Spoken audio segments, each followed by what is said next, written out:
Maria, thank you very much, and a great thanks to the organization that you represent for their tireless efforts and their devotion to the victims of human trafficking.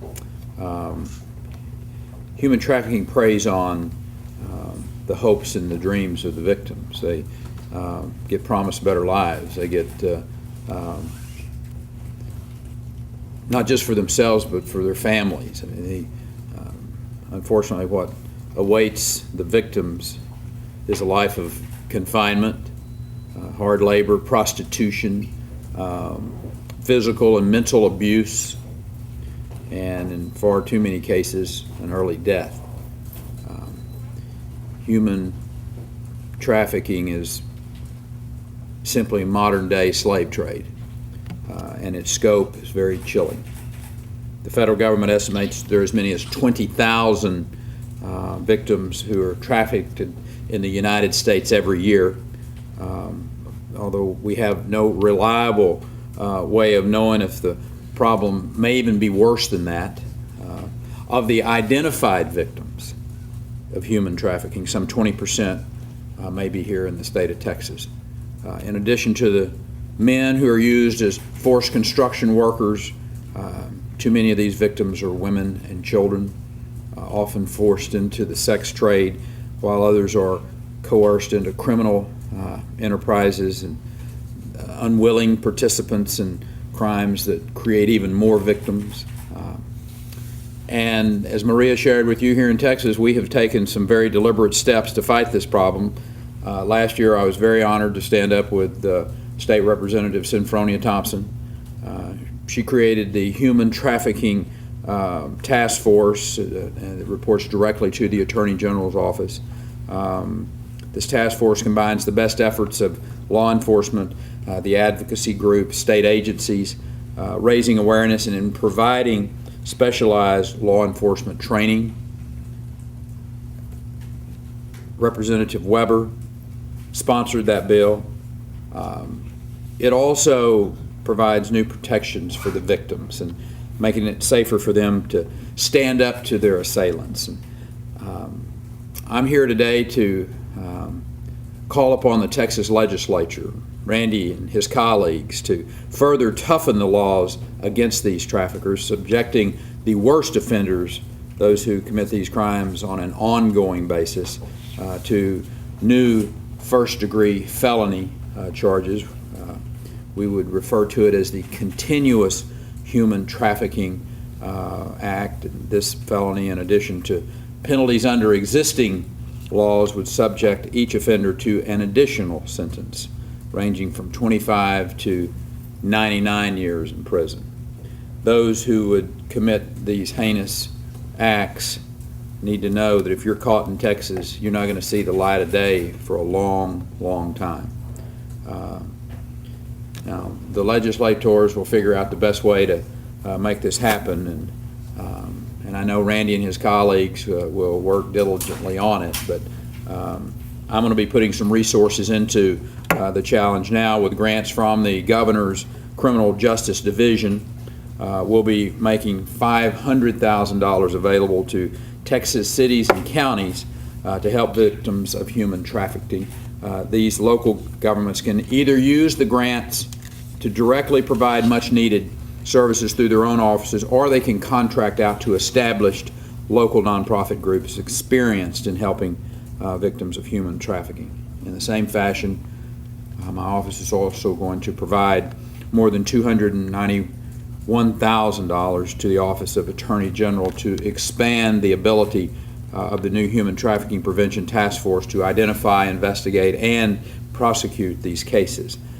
The grant will enable the task force to add resources, including investigators who specialize in this kind of activities, particularly on the financial side, the financial tricks, if you will, that these traffickers use to stay hidden, and also for a prosecutor who is specifically trained in putting these types of criminals away. These new resources will enhance the effectiveness of this task force and train members of other agencies in the art of identifying, eliminating these criminal enterprises. As we know, the trafficking problem is only complicated by Washington's ongoing failure to secure the border with Mexico. Not only do drug cartels and these international gangs oppress their trafficking victims, they also employ them as pawns and as unwilling participants in these enterprises. That's why, in the absence of adequate assistance from Washington, Texas has stepped in the past few years. With the help of the legislature again, Texas has invested more than $230 million in border security efforts over the last several years, filling the gaps that have been left by the insufficient federal action. That money has funded additional personnel. It's helped pay for overtime with those local law enforcement along the border, in particular, purchased some state-of-the-art technology to improve the communications ability and rapid response along the border. Through those efforts, we've expanded the patrol capacity on the ground, in the air, on the water. We have a substantial amount of waterfront when you think about the lakes, Amistad and Falcon, along the Rio Grande. The local sheriffs, the local chiefs, the police departments, and the DPS troopers have all been assisted with those dollars.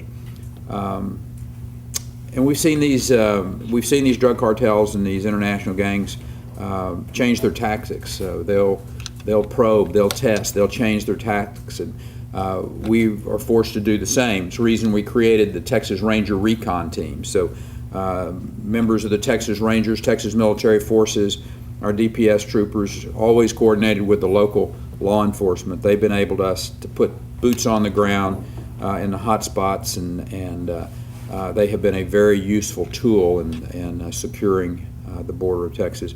But the fact is, without more resources from the federal government, there's only so much that we can do in the state. So their recent efforts to shore up border security is a good step, but there's more that needs to be done. So until they fully engage, Texas is going to keep pressing the issue. We're going to continue fighting this criminal element that continually attempts to exploit our porous border and are committing some pretty heinous crimes against the citizens of this state, and again, forcing people into lives of slavery with the trafficking. This initiative is focused on shutting those individuals down. And I'm really pleased that our members of the legislature not only were focused on it last session, but again are engaged.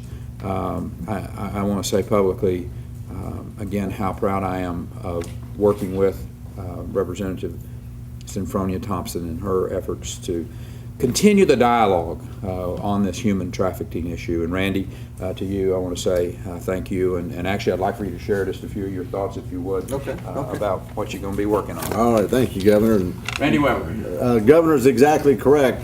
Sinfronia Thompson was a co-sponsor on the bill, and what that proves is that we had strong bipartisan support. This thing sailed, well, I don't know if sail was a good word for this last session, through the legislature, and we got it on the Senate side.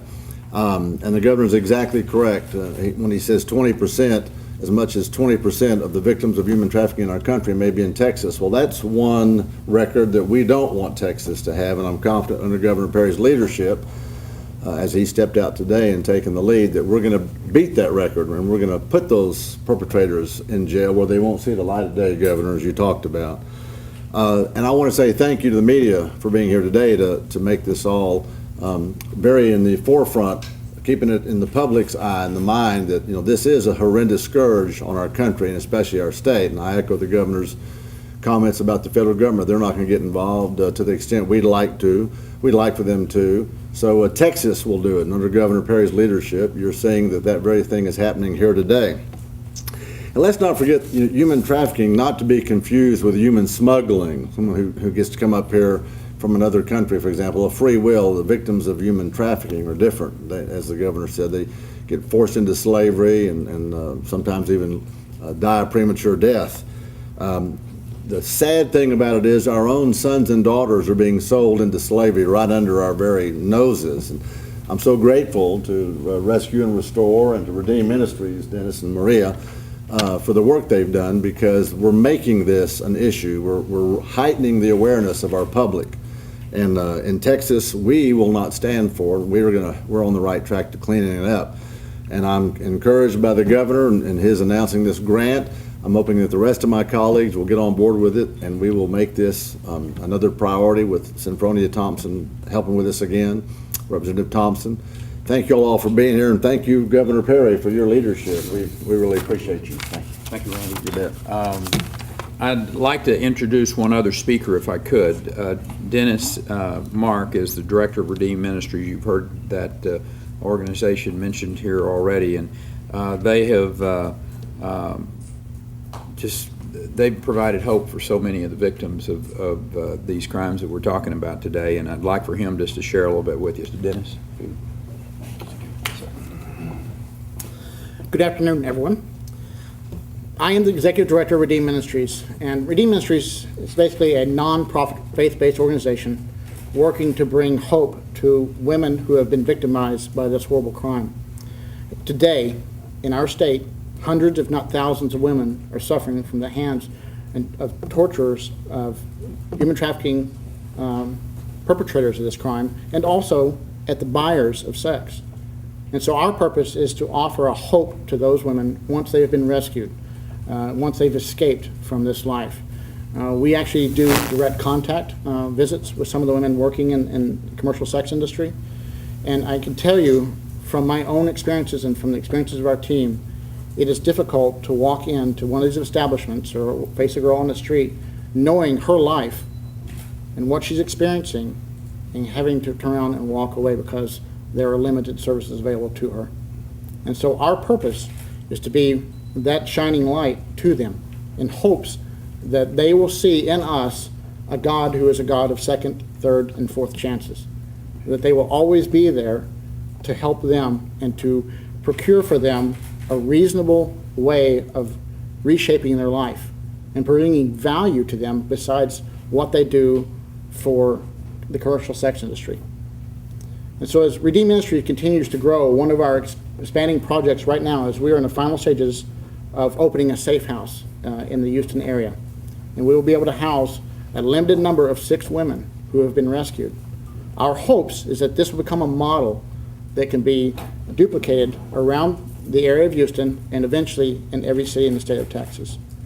And so with the governor's help, with our legislative process and the people of the legislative proponents of this are going to help us perpetuate this so that we can make a difference in the state of Texas.